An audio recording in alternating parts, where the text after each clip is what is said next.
Un martes más tenemos una cita con Isabel Fernández, psicóloga, y ofreciéndonos un tema más. Hablamos de salud, hablamos de salud, hablamos de salud, hablamos de salud. Aunque nos cuesta pensar en ello, la muerte es un hecho que forma parte de la vida y al que todas las familias nos tenemos que enfrentar en algún momento.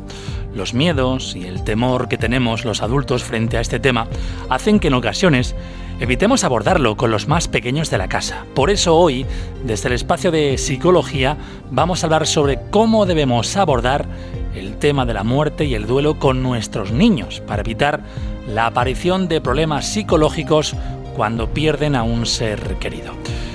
En primer lugar, ¿hacen los niños pequeños un duelo como hacemos los adultos tras el fallecimiento de un ser querido? Isabel, ¿qué tal? Muy buenas.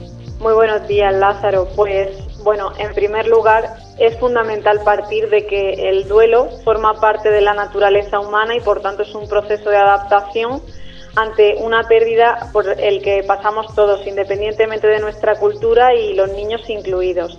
De hecho, está más que estudiado que los niños, al igual que los adultos, pasan por etapas durante la realización de sus duelos, desde la primera etapa de shock o negación ante la pérdida hasta una etapa final en la que el niño se readapta a su nueva situación y comienza a avanzar con su vida de manera que ya pensar en quien ha perdido pues ya no le cause ese sufrimiento tan excesivo. Y en ese proceso en medio pues va pasando por alteraciones de sueño, de alimentación, descenso del rendimiento escolar, problemas para concentrarse, etcétera. Aunque estas etapas podríamos decir que se viven de forma distinta dependiendo de la edad que tenga el niño y de su madurez y capacidad cognitiva. Este tema del duelo infantil es importante abordarlo porque aunque un duelo ni en niños ni en adultos se considera un problema de salud mental, porque es una reacción que se considera normal ante cualquier pérdida, a veces las familias, por nuestra cultura o por nuestros propios temores, tenemos dificultad para abordar el tema de la muerte con los más pequeños y también cuando hay alguien enfermo en la familia. Dices que dependiendo de la edad, el duelo se vive de manera distinta. ¿Qué son capaces de comprender de la muerte de los niños según su edad? Pues efectivamente, según la edad y la capacidad cognitiva de los niños, son capaces de entender la muerte, digámoslo así, de un modo diferente, y me explico. En los niños, por ejemplo, de menos de 3 años, como tienen un desarrollo cognitivo muy bajito, estamos ante una edad en la que el niño aún no tiene una idea de muerte como tal, sino que para ellos, más que hacer un duelo, cuando alguien fallece estaríamos hablando de que la pérdida le produce angustia de separación, sobre todo si es un padre o una madre, o un cuidador o los abuelos cercanos, porque desde un punto de vista de la supervivencia amenazaría su bienestar y su seguridad. Entonces el niño lo que se preocupará es por quién me va a vestir, a recoger o quién me cuidará, es decir, cómo me va a afectar a mí esa pérdida. En esta edad los preescolares se contagian fácilmente de las emociones de la familia, con lo que si el padre o la madre están deprimidos, el niño puede tener reacciones de irritabilidad, de alteración del sueño, etcétera, pero por la alteración de sus rutinas y del ambiente, más que por el duelo en sí. Luego ya si pasamos de los 3 a los 5 o 6 años, les cuesta hacerse a la idea de que los fallecidos no reviven y además de que no comen, no respiran y al final no tienen funciones biológicas. Aquí aún no son conscientes de que ellos mismos pueden morir. Y luego ya de los 6 a los 9 años ya sí van desarrollando una idea de muerte parecida a los adultos como irreversible y como que el fallecido deja de respirar y de tener latido cardíaco.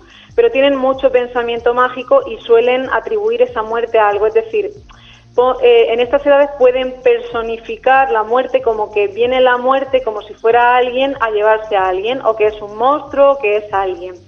Pensad que a estas edades los niños tienen muy poca capacidad de abstracción, entonces les cuesta representarse cosas que no están viendo de manera directa y concreta. En esta edad los niños se hacen muchas preguntas relacionadas con qué pasará con el cuerpo, con los órganos, si crece el pelo, qué pasa cuando se entierra al fallecido y también en relación a las creencias religiosas de cada familia, en el sentido de cómo es el cielo, qué hacen allí, etcétera.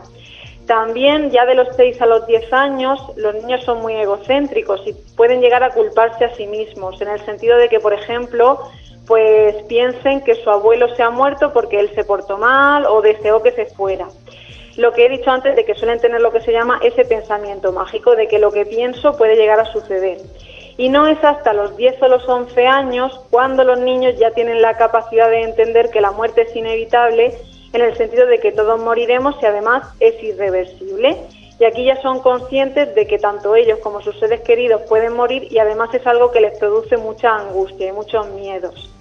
Bueno, decir que yo aquí estoy dando como horquillas de edad, pero más que de edad, los niños van adquiriendo un mejor conocimiento de la muerte con el desarrollo cognitivo o la maduración cognitiva.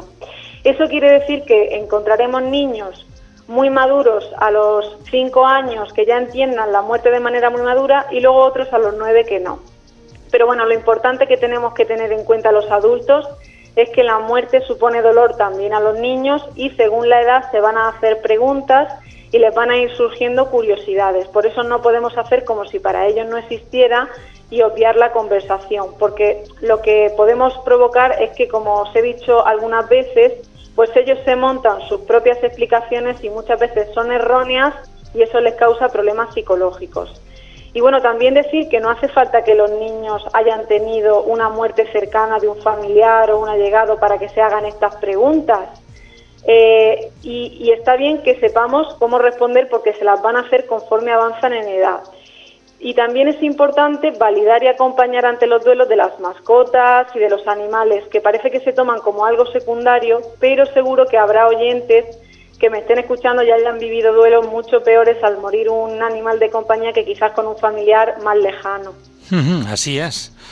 Los amantes a los animales, amantes o cuando convives con uno de ellos. Pero claro, ¿cómo le podemos explicar que alguien ha fallecido a los niños? ¿Hay alguna pauta sobre cómo hacerlo para evitar que desarrollen problemas? Bueno, pues algo básico por lo que hay que empezar es que no podemos sobreproteger a los niños de conocer cosas sobre la muerte. Es decir, debemos responder a sus cuestiones de forma honesta y adecuada lo más posible a su capacidad cognitiva. Si os parece, dividimos las recomendaciones entre antes y después de fallecer, pues el familiar o la mascota.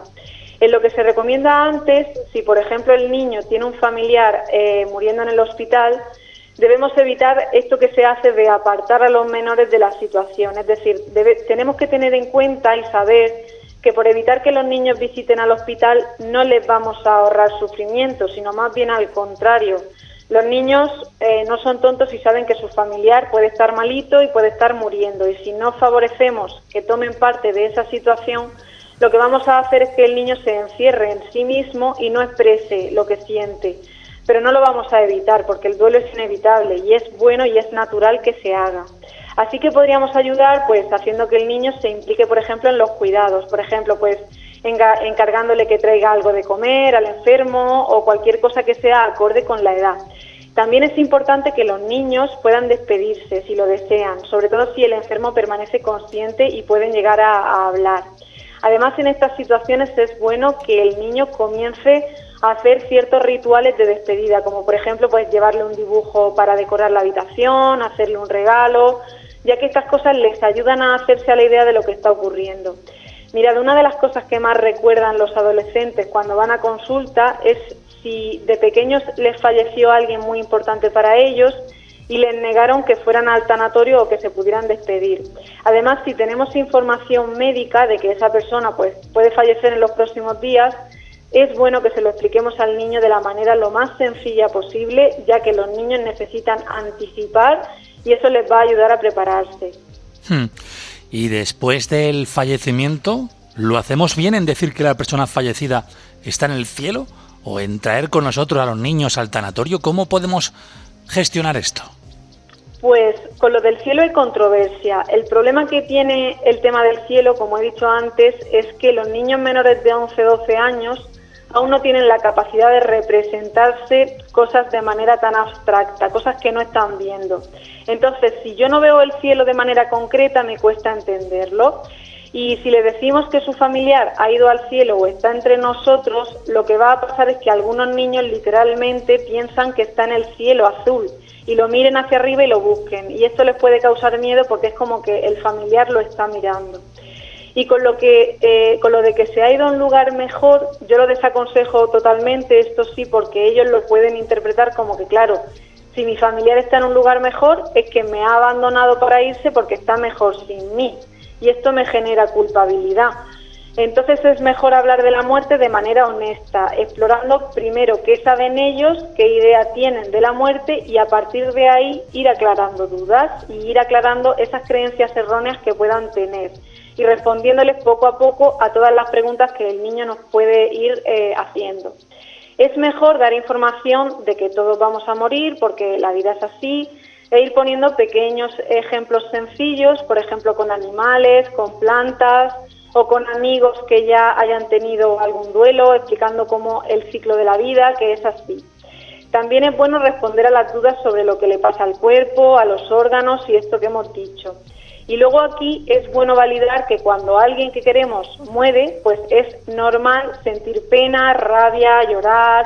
Y también aquí es bueno que los adultos seamos un ejemplo de expresión, de que nosotros también estamos tristes, enfadados, deprimidos, ya que eso les va a servir como ejemplo de expresión emocional y va a posibilitar que normalicen el estar mal cuando perdemos a alguien. Y bueno, también es bueno hablar del fallecido, permitir que el niño pues saque recuerdos, que mire fotos, que hable de anécdotas con él. Y otra cosa muy importante es tratar de evitar que el niño altere durante muchos días seguidos sus rutinas. Es decir, si por ejemplo fallece el abuelo que lo llevaba al fútbol por las tardes, sería bueno tratar de evitar que el niño deje el fútbol durante mucho tiempo, buscando otra manera de llevarlo en lugar de desapuntarlo, porque entonces estaríamos hablando de que el niño en vez de hacer un duelo tendría que hacer dos, y eso ya es más complicado. Y con respecto al tema del tanatorio y el funeral, pues sí que se aconseja, sobre todo a partir de los 6 años. Se aconseja que los niños acudan siempre y cuando ellos quieran hacerlo y con naturalidad, explicándoles que es nuestra forma de decir adiós a la persona, pero nunca obligándolo a nada. Y una cosa también es tranquilizar a los niños cuando aparece este miedo normal de que es que quiero mucho a mi familiar y tengo miedo de que se me olvide. Aquí hay que darles tranquilidad y explicarles que aunque haga cosas como jugar o ir al cole o juntarse con otros niños, no se tiene que preocupar porque no se va a olvidar nunca de él. Y bueno, puede ser bueno hacer algún ritual, por ejemplo, permitirle que se quede con algún objeto, como una pulsera o algo que pueda llevar para sentirse seguro, sobre todo al principio.